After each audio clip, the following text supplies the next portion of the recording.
اہل زاویہ کی طرف سے آپ سب کی خدمت میں سلام پہنچے۔ میرا آج کا موضوع ہے بہروپ۔ اشفاق احمد کہتے ہیں یہ ایک بھری برسات کا ذکر ہے، آسمان سے ڈھیروں پانی برس رہا تھا اور میری کیفیت اس طرح تھی کہ جیسے میرے دل کے اندر بارش ہو رہی ہے، کچھ ایسا ہی بستی کے اوپر بھی برس رہا تھا۔ میں تھوڑا سا زخم خوردہ تھا، اس زخم کا مداوا میرے پاس نہ تھا، ماں سوائے اس کے کہ میں ڈیرے پر چلوں اپنے بابے کی خدمت میں اظہار کروں۔ بات یہ تھی کہ میرے ایک بہت ہی پیارے دوست جو میرے ساتھی بھی تھے، افسانہ نگار بھی تھے اور کالم بھی لکھتے تھے، انہوں نے کالموں میں میری بڑی کھچائی کی تھی، اور جب کالم نویس جس کی کھچائی ہوتی ہے، اس کے پاس کوئی اخبار نہیں ہوتا جس میں وہ جواب الجواب لکھ سکے، وہ بیچارہ غمزدہ ہو کر گھر بیٹھ جاتا ہے۔ میرے ساتھ بھی انہوں نے کچھ ایسا ہی کیا تھا اور تابڑتوڑ 3-4 سخت حملے کیے تھے۔ میں اپنے دکھ کا اظہار کرنے کے لیے ڈیرے پر چلا گیا اور بابا جی سے کہا میں بڑا دکھی ہوں، اس بات کی مجھے بڑی تکلیف ہے۔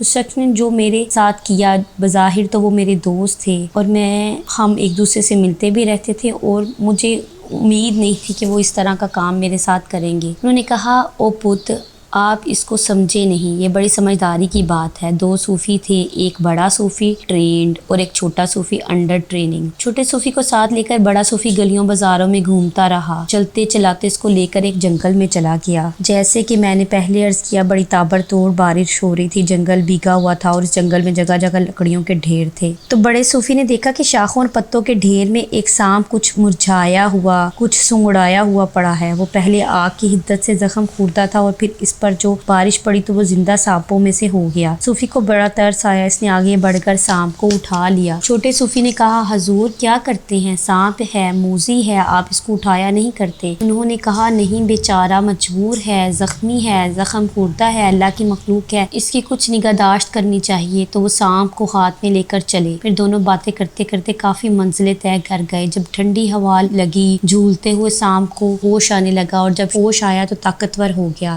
تو اس نے صوفی صاحب کے ہاتھ پر ڈس لیا۔ جب ڈسا تو انہوں نے سانپ کو بڑی محبت اور پیار کے ساتھ ایک درخت کی جڑ کے پاس رکھ دیا، کیونکہ اب وہ ایک محفوظ جگہ پر پہنچ گیا ہے۔ اب یہ یہاں پر آہستہ آہستہ اپنے آپ کو ریوائیو کر لے گا، جہاں بھی اس کا دل ہوگا چلا جائے گا۔ چھوٹے صوفی نے کہا دیکھیں سر، میں نے کہا تھا نا یہ موذی جانور ہے، آپ کو ڈس لے گا، پھر کیوں ساتھ اٹھا کر لے جا رہے ہیں؟ آپ تو بہت دانش مند ہیں، مجھے سکھانے پر مامور ہیں۔ تو انہوں نے کہا ڈسا نہیں، اس کے شکریہ ادا کرنے کا یہی طریقہ ہے، سانپ اسی طرح سے شکریہ ادا کرتے ہیں، پھر تمہارے خلاف لکھتا ہے، اس کا شکریہ ادا کرنے کا یہی طریقہ ہے، تم ناراض نہ ہو۔ اشفاق احمد کہتے ہیں کہ میرے دل پر بڑا بھاری بوجھ تھا، دور ہو گیا اور میں بالکل ہلکا پھلکا ہو گیا۔ اشفاق احمد اس کے ساتھ ہی اورنگزیب عالمگیر کے دربار کا ایک واقعہ بیان کرتے ہیں۔ وہاں ایک بہروپیہ تھا جس کا نام کندن بہروپیہ تھا، وہ بہت ہی کمال قسم کے سوانگ بھرتا تھا۔ ایک بار اس نے اورنگزیب عالمگیر کو چیلنج کر دیا کہ میں ایسا سوانگ بھروں گا کہ آپ مجھے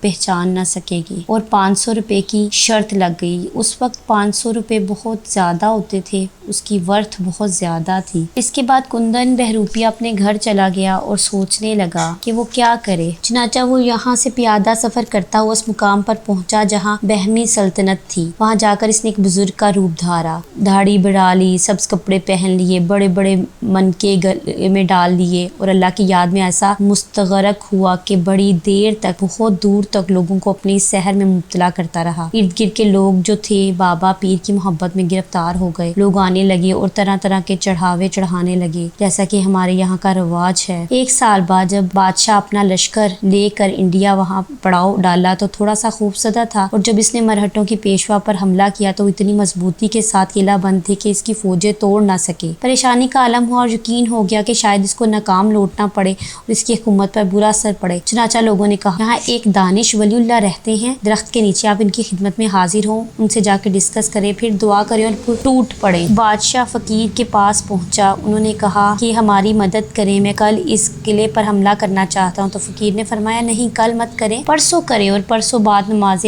ظہر کریں۔ اورنگزیب نے کہا جی بہت اچھا۔ چنانچہ اس نے بعد نماز ظہر جو حملہ کیا ایسے زور کا کیا اور جذبے سے کیا، اور پیچھے فقیر کی دعا تھی اور ایسی دعا کہ وہ قلعہ ٹوٹ گیا اور فتح ہو گیا۔ بادشاہ نے فقیر کے پاس جا کر کہا کہ حضور یہ آپ ہی کی بدولت ہوا ہے۔ اس نے کہا نہیں، جو کچھ کیا ہے اللہ نے کیا ہے۔ انہوں نے کہا کہ آپ کی خدمت میں کچھ پیش کرنا چاہتا ہوں۔ تو اس نے 2 پرگنے کی معافی، 2 بڑے قصبے اتنے اور آئندہ آئندہ 7 پشتوں کے لیے ہر طرح کی معافی کا اعلان کر دیا۔ اس نے کہا بابا یہ ہمارے کس کام کی ہیں ساری چیزیں، ہم تو فقیر لوگ ہیں، تیری بڑی مہربانی۔ اورنگزیب نے بڑا زور لگایا لیکن وہ نہیں مانا اور بادشاہ مایوس ہو کر واپس آ گیا۔ عین اس وقت کندن بہروپیہ اس طرح منکے پہنے آیا۔ شہنشاہ نے کہا حضور آپ یہاں کیوں تشریف لائے ہیں؟ آپ مجھے حکم دیتے میں آپ کی خدمت میں حاضر ہوتا۔ کندن نے کہا نہیں شہنشاہ معظم، اب یہ میرا فرض تھا میں آپ کی خدمت میں حاضر ہوتے، میں تو جناب عالی میں کندن بہروپیہ ہوں، میرے 500 مجھے عنایت فرمائے۔ اس نے کہا تو تم وہ ہو؟ نے کہا ہاں وہی